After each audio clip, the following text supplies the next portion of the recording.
So, ayan, for today's video, samahan niyo ako at tayo ay magbibilad ng tuyo. Ay, hindi pala. Magbilad tayo ngayon, gagawin nating tuyo. Ganun, charot.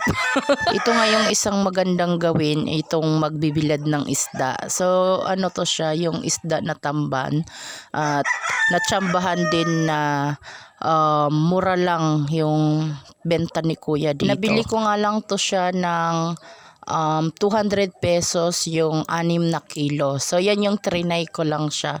So, instead na bibilin ako ng tuyo na, so why not na ako na lang yung magbibilad nito. Pinargin niya nga lang yan, kaya mura siya kasi naplatan daw siya ng motor. Kaya tinanghali na siya magsudoy or maglako ba ng isda. Yung ginawa ko nga lang pala dito is hinugasan ko lang yung isda. Ayan yung tamban. Ano siya?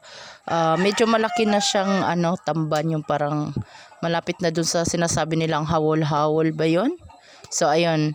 Tapos ngayon, hinugasan ko siya, then linagyan ko lang siya ng asin. Hindi ko na inano yung niya, yung mga bituka, mga hasang, hindi ko na siya tinanggal.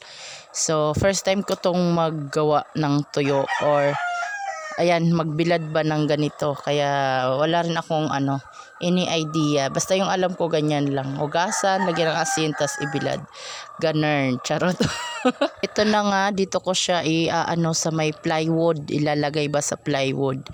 Ina-arrange na nga namin yan. Ayan yung aking mga anakers.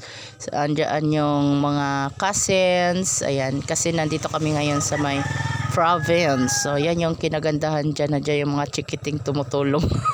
First day nga to ng aking pagbibilad. So, nag-umpisa ako nito mga around magwawan na yata to siya. Tapos yung ko dito ay dito sa plywood kasi walang available. Ang mas maganda pala dito na pagbibilaran is yung ganyan, is yung anong tawag kasi dyan.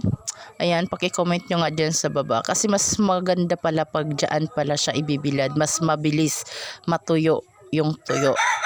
3 araw ko nga pala yan siyang binilad para tuyong-tuyo siya.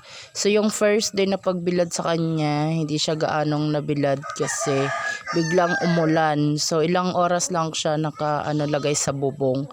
Kaya medyo basa pa siya. And then, second day niya is ayun, medyo dry na siya pero hindi pa siya talagang 100% na dry. Kaya binilad ko uli siya pang 3 days. Yung pang 3 days niya medyo okay naman na siya kasi tuloy-tuloy yung araw.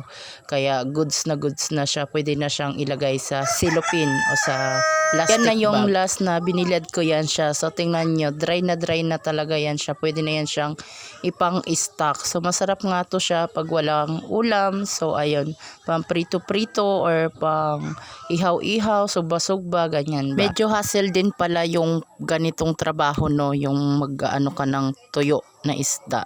So now I know, charot.